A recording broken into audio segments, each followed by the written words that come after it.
தை அமாவாசை முன்னிட்டு திருச்சி மாவட்டம் ஸ்ரீரங்கம் ரெங்கநாதர் கோவில் அருகே உள்ள அம்மா மண்டபம் படித்துறையில் தர்ப்பணம் செய்ய பல்லாயிரக்கணக்கானோர் கூடினர். மக்கள் அனைவரும் காவிரி ஆற்றில் நீராடி அவர் தம் முன்னோருக்கு திதி தர்ப்பணம் கொடுத்தனர். காவிரி நதி புனித நதி என்பதால் அருகில் உள்ள மாவட்டமான புதுக்கோட்டை, அரியலூர், பெரம்பலூர் ஆகிய மாவட்டங்களில் சுற்றுவட்டார பகுதிகளில் இருந்தும் பொதுமக்கள் வந்து சென்றனர்.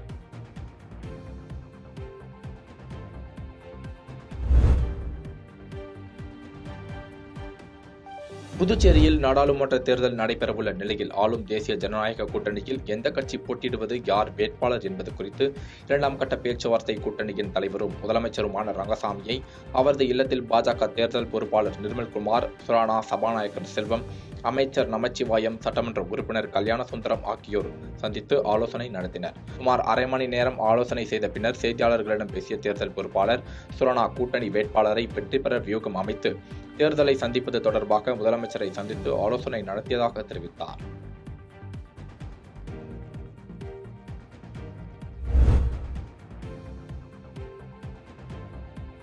செங்கல்பட்டு மாவட்டம் கிளாம்பாக்கம் ஊராட்சியில் பெரிய அர்பன் LPA திட்டத்தின் கீழ் ரூபாய் 2,50,87,000 மதிப்பீட்டில் கிளாம்பாக்கம் ஊராட்சிக்குட்பட்ட கேலியம்மன் கோவில் தெரு, மஜித் நகர், பிரதான சாலை, சாத்தன்குப்பம் பகுதி சிமெண்ட் சாலை மற்றும் பேவர் தார் சாலை கல்வெட்டு அமைப்பதற்கான அடிக்கல் நாட்டு விழா ஊராட்சி மன்ற தலைவர் ராணி எல்லப்பன் தலைமையில் நடைபெற்றது.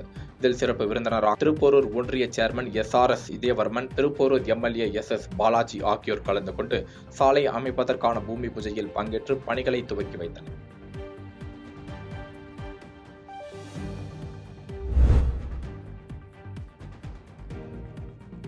தேசிய குடற்புழு நீக்க மாத்திரை வழங்கும் தினத்தை முன்னிட்டு புதுக்கோட்டை ராணியார் அரசு மகளிர் மேல்நிலைப் பள்ளியில் மருத்துவம் மற்றும் மக்கள் நல்வாழ்வுத்துறை சார்பில் மாத்திரை வழங்கும் நிகழ்வு நடைபெற்றது.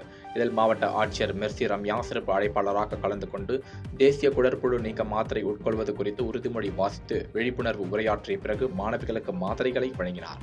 இந்நிகழ்வில் மாவட்ட முதன்மை கல்வி அலுவலர், பொது சுகாதார பணி துணை இயக்குநர்கள், தாசில்தார் மற்றும் தலைமை ஆசிரியர் ஆகியோர் கலந்து கொண்டனர்.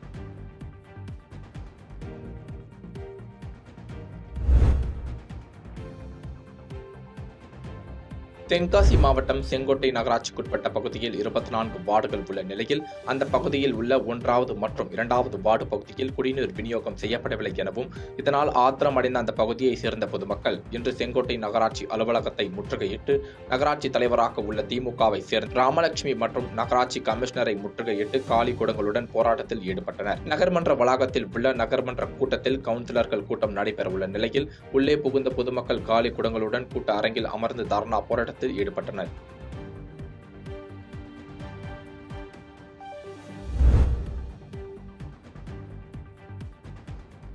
திண்டுக்கல் அருகே தை அமாவாசையை முன்னிட்டு ஆஞ்சநேயர் கோவிலில் முன்னோர்களுக்கு தர்ப்பணம் கொடுக்கும் நிகழ்ச்சி நடைபெற்றது. திண்டுக்கல் மாவட்டம் நிலக்கோட்டை அடுத்த ஆனைப்பட்டி வைகை ஆற்றுப்படுகையில் ஆஞ்சநேயர் கோவில் அமைந்துள்ளது.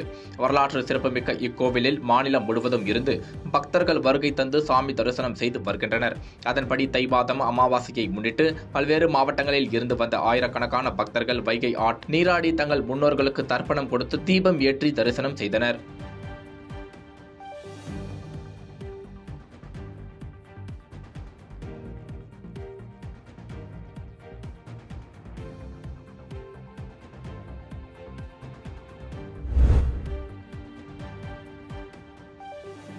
கிருஷ்ணகிரி அருகே தை அமாவாசை முன்னிட்டு மஞ்சமேடு தென்பண்ணை ஆற்றில் பக்தர்கள் புனித நீராடி முன்னோர்களுக்கு தர்ப்பணம் செய்து வழிபாடு செய்தனர். தை அமாவாசை தினத்தையொட்டி தமிழ்நாடு முழுவதும் உள்ள நீர்நிலைகளில் முன்னோர்களுக்கு தர்ப்பணம் கொடுத்து பொதுமக்கள் வழிபாடு நடத்தி வருகின்றனர். அதன்படி கிருஷ்ணகிரி மாவட்டம் மோச்சம்பள்ளி அடுத்த மஞ்சமேடு தென்பண்ணை ஆற்றில் கிருஷ்ணகிரி, தருமபுரி, திருப்பத்தூர் உள்ளிட்ட பல மாவட்டங்களில் இருந்து வருகை தந்த நூற்றுக்கணக்காக பொதுமக்கள் புனித நீராடி அங்குள்ள மாதேஸ்வரன் சுவாமியை வழிபாடு செய்தனர். இதனைத் தொடர்ந்து சிவாச்சாரியர்கள் தேங்காய், பூ, பழம் உள்ளிட்ட பூஜை பொருட்கள் வைத்து வேத மந்திரங்கள் சொல்ல பக்தர்கள் தங்கள் முன்னோர்களுக்கு தர்ப்பணம் செய்தனர்.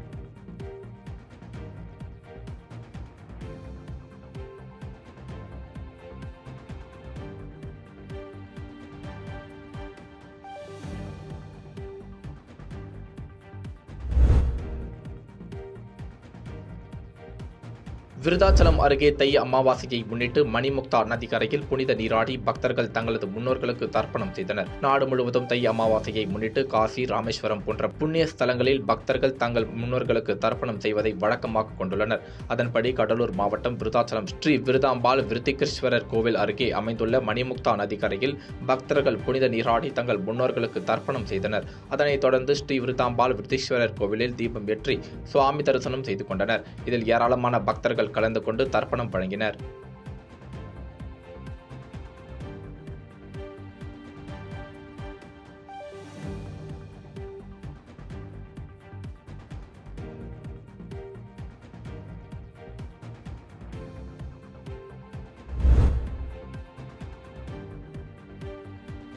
விருதுநகர் அருகே தை அமாவாசையை முன்னிட்டு சதுரகிரியில் பக்தர்கள் சுவாமி தரிசனம் மேற்கொண்டனர். விருதுநகர் மாவட்டம் ஸ்ரீவல்லிபுத்தூர் அருகே மேற்கு தொடர்ச்சி மலைப்பகுதியில் சதுரகிரி சுந்தர மகாலிங்கம் கோவில் அமைந்துள்ளது. கடல் மட்டத்தில் இருந்து சுமார் 400-500 அடி உயரத்தில் அமைந்துள்ள இக்கோவிலில் சுந்தர மகாலிங்கம் சுயம்பு வடிவமாக காட்சி தருகிறார். மிகவும் பிரசித்தி பெற்ற இக்கோவில்கள் மக்களின் பாதுகாப்பு காரணங்களுக்காக மாதந்தோறும் 4 நாட்கள் மட்டுமே சாமி தரிசனம் செய்ய அனுமதி வழங்கப்படுகிறது. இந்நிலையில் கடந்த 7ஆம் தேதி முதல் தை அமாவாசை 4 நாட்கள் பக்தர்கள் மலையேறி சாமி தரிசனம் செய்ய அனுமதி வழங்கப்பட்டது. இதையடுத்து தை அமாவாசை தினத்தை முன்னிட்டு மாநிலம் முழுவதும் இருந்து ஏராளமான பக்தர்கள் சதுரகிரி மலைப்பகுதியின் அடிவார பகுதியான தானிப்பறையில் குவிந்தனர். இதனைத் தொடர்ந்து காலை 6 மணி முதல் பக்தர்கள் மலையேற அனுமதிக்கப்பட்டனர். தொடர்ந்து பக்தர்கள் மலையேறி சாமி தரிசனம் மேற்கொண்டனர்.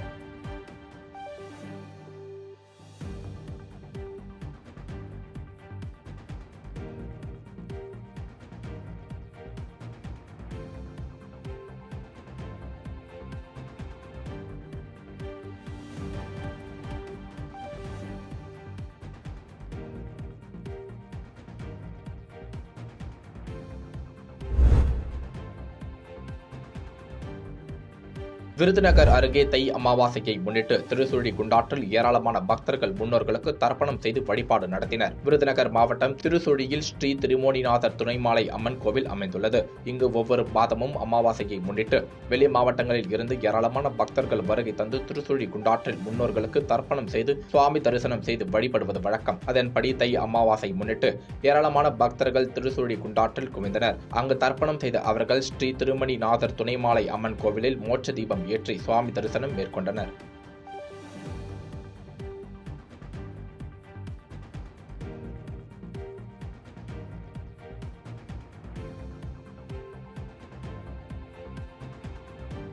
பாதகம் செய்பவரை கண்டால் நாம் பயங்கொள்ளலாகாது பாப்பா. மோதி மிதித்து விடு பாப்பா, அவர் முகத்தில் உமிழ்ந்து விடு பாப்பா. அண்மை செய்திகளை உடனுக்குடன் தெரிந்து கொள்ள இணைந்திருங்கள் இயம்நாடு தொலைக்காட்சியுடன்.